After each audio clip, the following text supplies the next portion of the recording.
Welcome to ACS Webinars, bringing you the best and brightest minds in chemistry, live every Thursday at 2 p.m. Eastern. To view our upcoming schedule, please visit acs.org/acswebinars.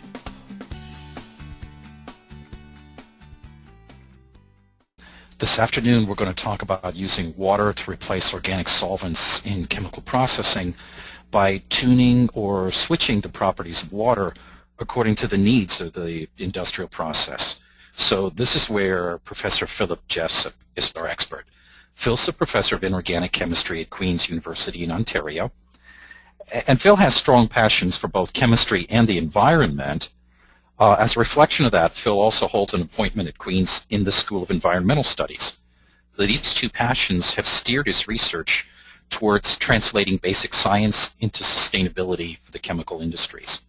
Phil's research interests include green solvents, the chemistry of carbon dioxide and hydrogen. Dr. Jessop helped create the Green Centre Canada to drive the commercialization aspects of green chemical technologies. Some of the recent awards that Phil has received include the Canadian Green Chemistry and Engineering Award for 2012 and Partech Innovations Award for Technology with Greatest Potential for the Most Profound Impact for developing a suite of chemical compounds with the ability to change their properties dependent upon processing conditions. The title of today's talk is very appropriately Using Water to Replace Organic Solvents, Switchable Water. And so now I turn the floor over to Phil. Thank you, Joe. And I'm really happy to be here and be presenting to everybody. And thank you, Joe and Michael, for the invitation. I also have to say a thank you to my group who did all the work, of course, and to Green Centre Canada and their staff for their help in moving this technology forward. So today I want to tell you in about 20 minutes about the concept of switchable water. And this is actually the third of the kinds of switchable solvents that have come out of my group in the past 8 years or so. We started out with solvents to change their polarity, organic solvents. Then we went into organic solvents that would change their miscibility with water. And now we're working on what I'm calling switchable water, with the idea that water itself could really be the greenest solvent of all, but it's simply not flexible enough yet. So I have asked this question to many academic researchers in this area of studying and developing green solvents. If you assume that the adoption of greener solvents over the next 20 or 30 years is actually going to help, is going to reduce environmental damage from human activities, then the adoption of which class of solvents is going to be responsible for the greatest reduction in environmental damage. I'll show you what the academics thought, but I'd really like to know what the audience thinks about this. So, Joe, can you help me there?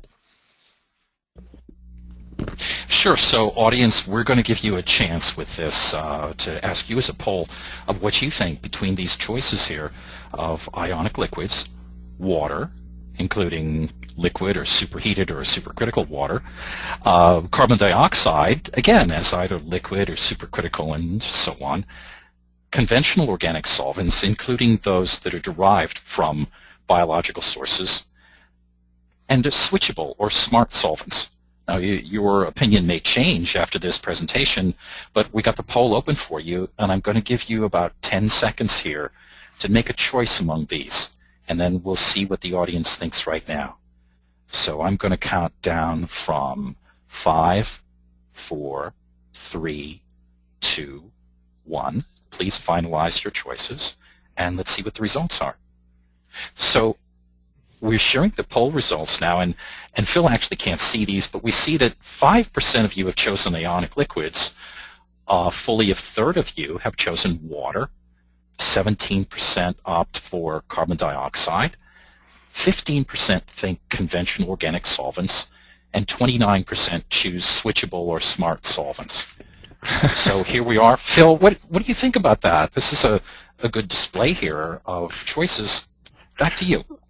Yeah, well, I'm actually a little bit flattered on the switchable ones. Thanks, guys. But no, seriously, I do think that one has to think about what kind of areas you're going to study based on what's really likely to actually help. And I think the audience is being very practical by choosing water as their #1 choice. Water does have a lot of really good advantages in terms of environment, being green and that kind of thing. Now, I asked this question to academics in the field of green solvents, keeping in mind that most of the research, most of the papers in the past few years have been in the green chemistry literature about solvents, have been in the area of ionic liquids. More than half the papers are in that area. And so I asked all these friends of mine in the academic community this exact question, and to see what they would choose. And on the next slide, if I get it to work, there we have, you can see the answers from the academics. And so they also did not choose ionic liquids as their first and best hope, even though they were studying them.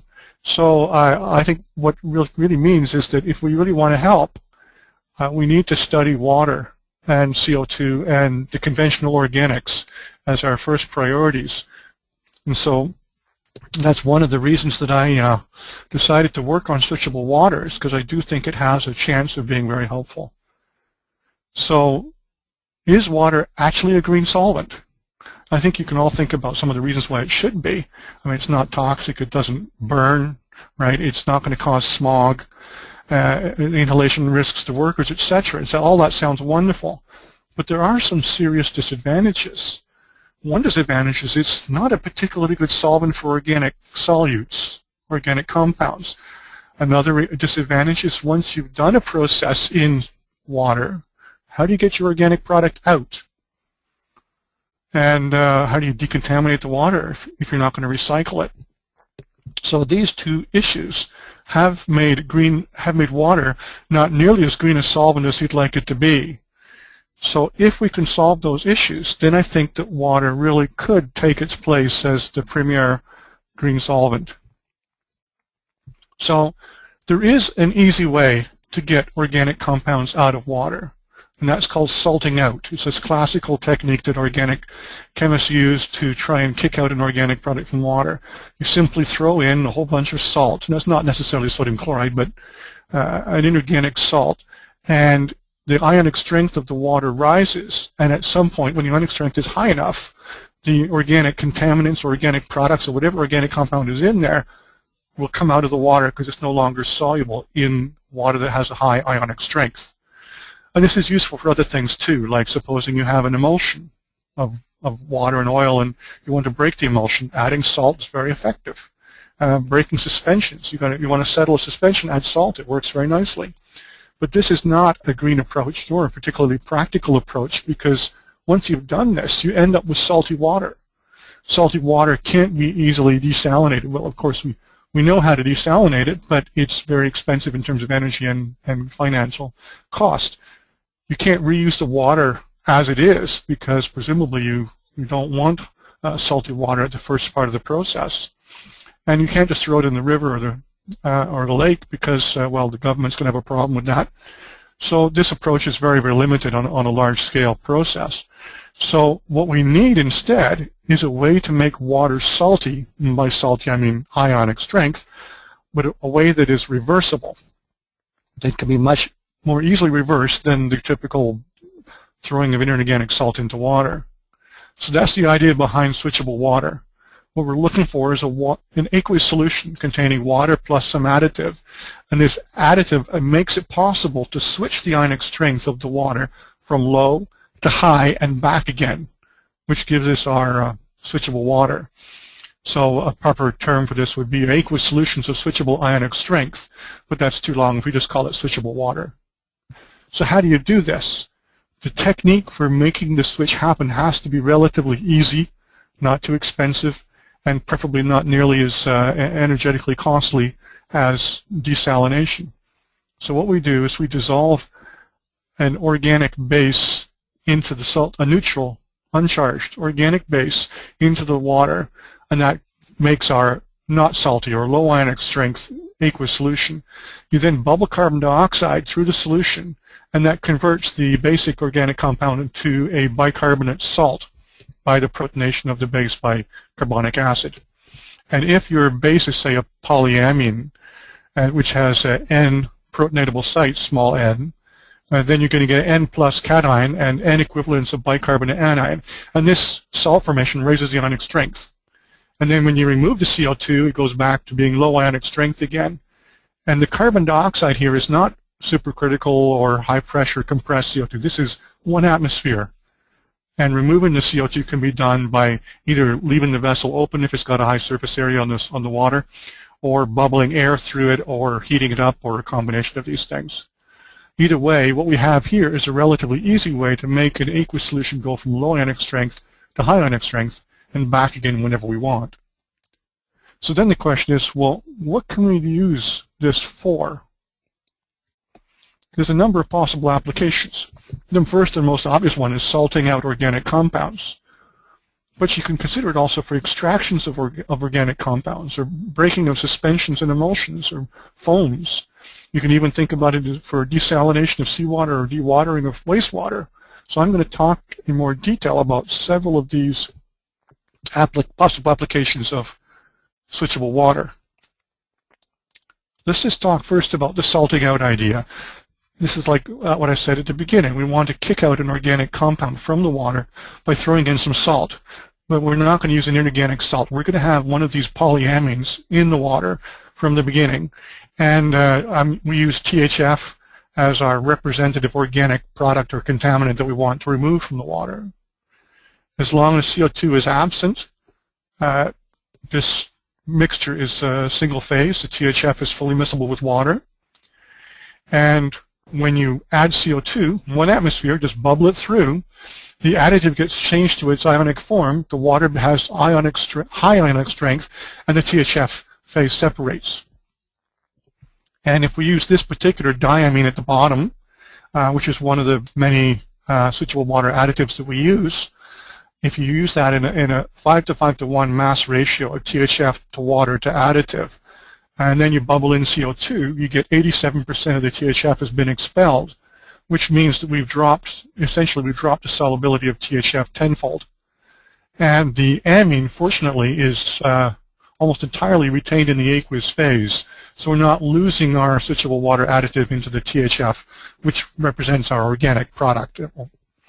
So this is an example of how you can use switchable water to, at first, have an organic dissolved, and later on to have it come out, and you can reverse the process to get the CO2 out of there and make the low ionic strength water again and use it again. One other thing I'd like to mention here is that the green beaker at the left, where THF is in the low ionic strength water, THF is already pretty miscible with water. But if you had an organic that was less soluble in water, the presence of the additive in the water actually enhances the solubility of many organic compounds in the water above and beyond what they'd have in pure water. So if you look at the design of the switchable water additive, you can't just use any particular compound. You have to design it properly. So we've done some studies on found what kind of additives have the most effectiveness for this process. So the first thing we found is that the more protonatable sites, the better. So a diamine is better than a monoamine, but there is a law of diminishing returns. After about 4 or 5 nitrogens, there doesn't seem to be much improvement after that. Another thing we found is that the carbon chain between the nitrogens needs to be about 4 carbons long. 3 and 5 are okay, but 2 is too short. 2 won't work because if once you protonate one nitrogen, the other nitrogen becomes much less basic. And 6 and 7 or 8 or longer chains also don't work because they make the high ionic strength water very organic, and it keeps the organic contaminants in. So 4 is really the best. The nitrogens, the amine sites themselves, it's best if they're tertiary because you're making only bicarbonate salts. Primary and secondary are not quite as good because you do get some carbamates forming.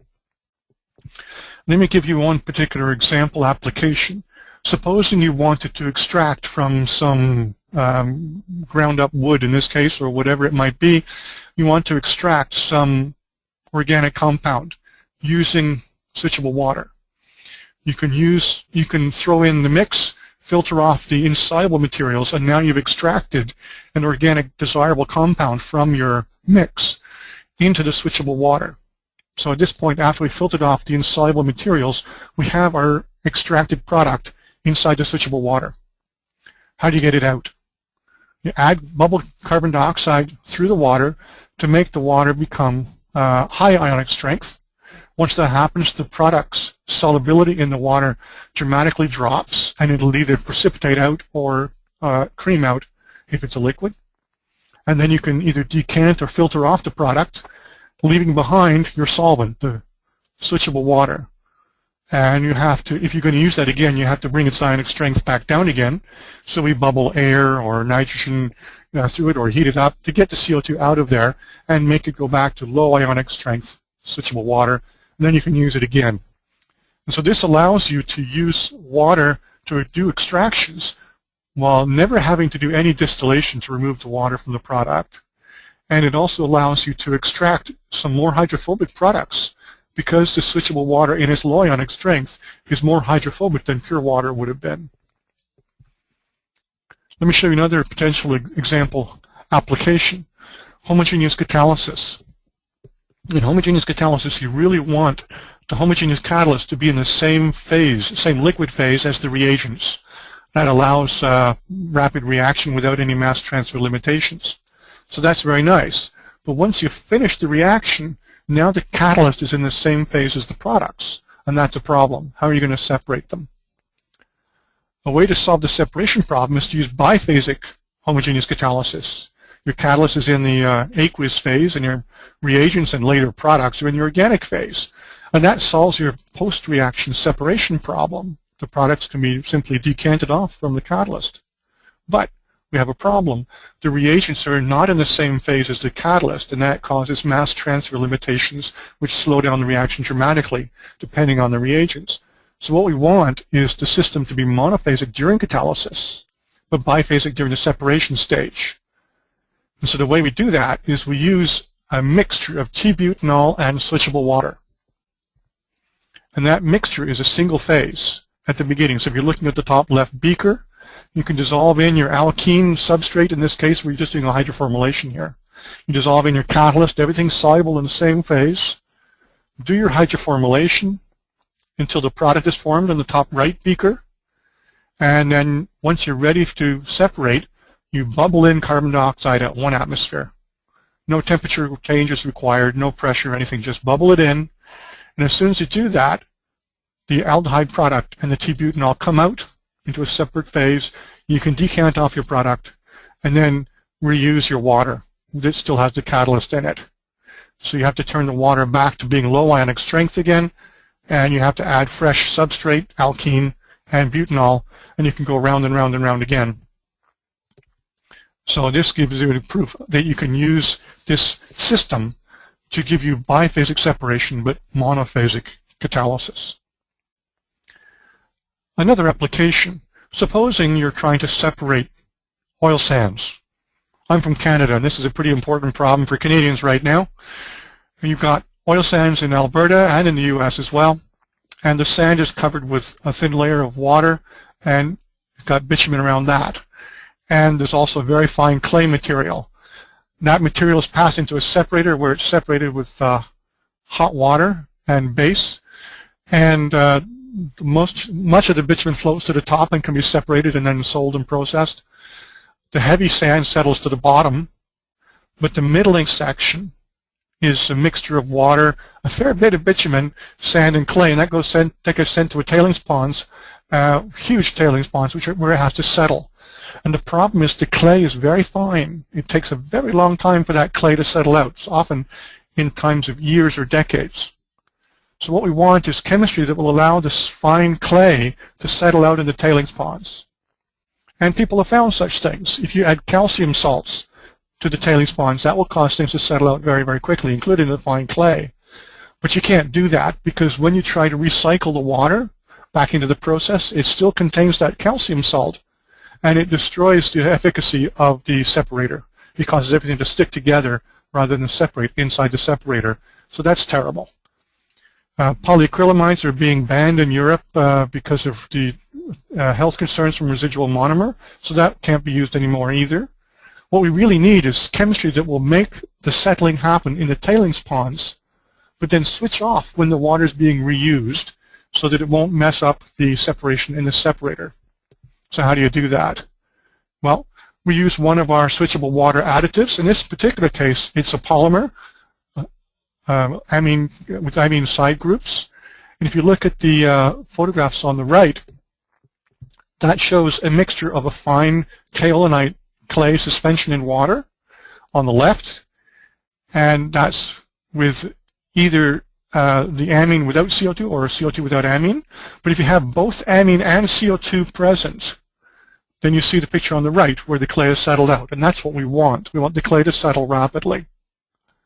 And so if you look at this chart, you can see the turbidity on the y-axis. That tells you how cloudy the upper part of the water is. We want that to be as low as possible. If you don't have any additive and you don't have any CO2 either, it's very, very turbid. The settling is inefficient. If you have CO2 but no additive, again, it doesn't work.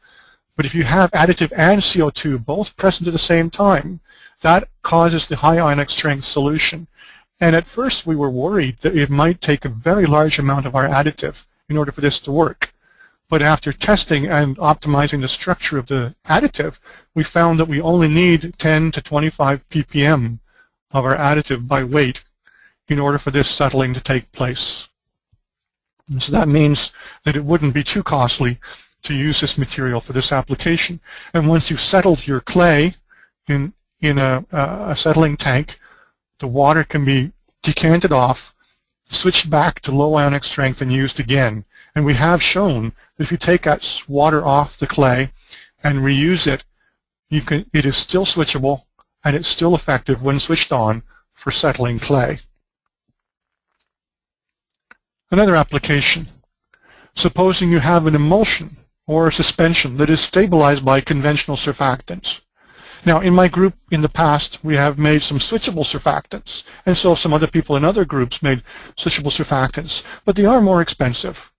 And you may have already formulated some process using conventional surfactants like the one shown here, which is sodium dodecyl sulfate. So you've got this process which involves an emulsion or a suspension stabilized by one of these conventional surfactants, and you want to break it. To break the emulsion to separate the organic from the water phase. Now, as I mentioned before, you can add salt, but we don't want to do that. That's not very green or practical. It'd be nice if you could simply bubble CO2 in there and break the emulsion. But most surfactants, including SDS, are not stimuli responsive. When you bubble CO2 in there, nothing happens. The emulsion is still stable. So what we can do here is, if you want it to break, add in one of our switchable water additives to the water. By itself, it does nothing. But then when you bubble CO2 in, it raises the ionic strength of the solution and the emulsion breaks. So the effect is that this switchable water additive makes conventional surfactants become CO2 switchable. So you don't have to reformulate your process with switchable surfactants, which may be more expensive. You can use regular ones, and still you can have them become CO2 responsive. Supposing you have an application in which you want to have water be very viscous and then later not be viscous.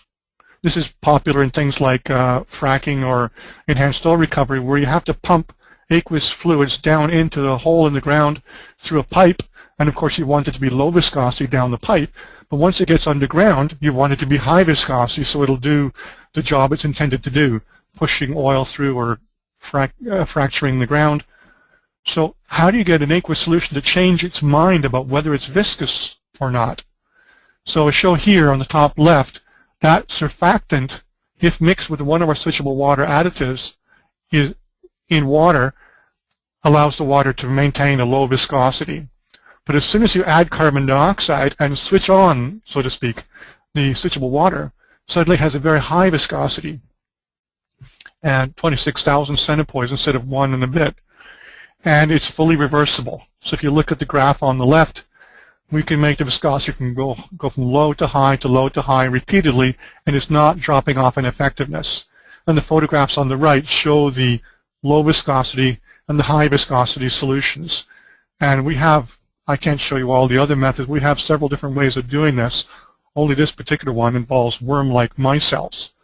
The high viscosity solution has micelles forming from the compound shown, and these micelles are linear and they get entangled with each other, and that's how you get the viscosity. Without the CO2, you don't get formation of the worm-like micelles, and that's why the viscosity is low.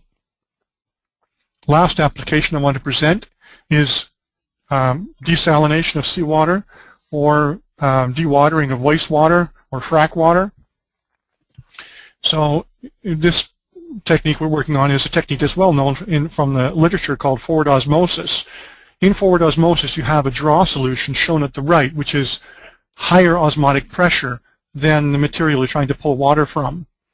And so we would use one of our switchable water solutions at a very high concentration and with CO2 present to ensure that it is ionic.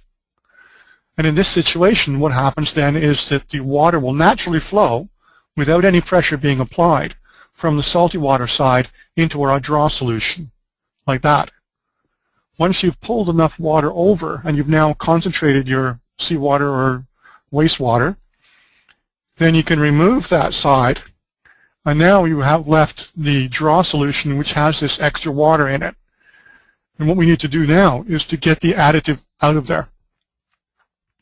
Okay, so what we do first is we get rid of the carbon dioxide.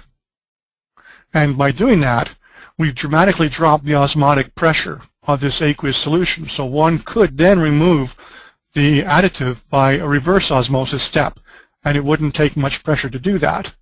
But there's another alternative to getting that additive out of there and getting either drinkable or at least reusable water out of the process.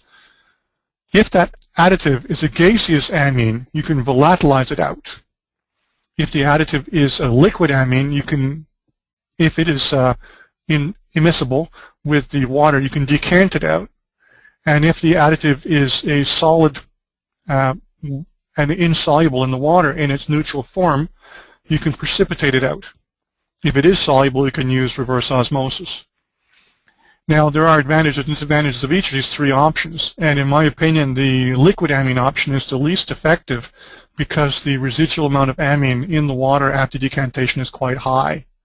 But both the gas and solid options have some real advantages. And for example, we've used one of our gaseous amines to draw water from simulated seawater. This is 3% sodium chloride. And we were able to start with 100 mils of draw solution, and it drew in an additional 380 mils of water from the simulated seawater. And we do the same thing with 15% sodium chloride by weight. That is a simulation of used frack water. And we were able to draw an additional 91 mils on top of our original 100 mils into our draw solution. And we have then worked and got good results on removing the amine from the water afterwards. So to conclude, what I've shown you, and a lot of data I haven't had a chance to show you, has convinced me, and I hope I've convinced you, that switchable water could be useful. It allows us to use carbon dioxide at 1 atmosphere as a trigger to control a number of properties and a number of phenomena, viscosity, osmotic pressure. We can break emulsions, all these different kinds of things. And so I'd like to find out from the audience which of those applications you think would be most useful. So Joe, can you take it from here? Sure. So this is our second poll question for you, audience.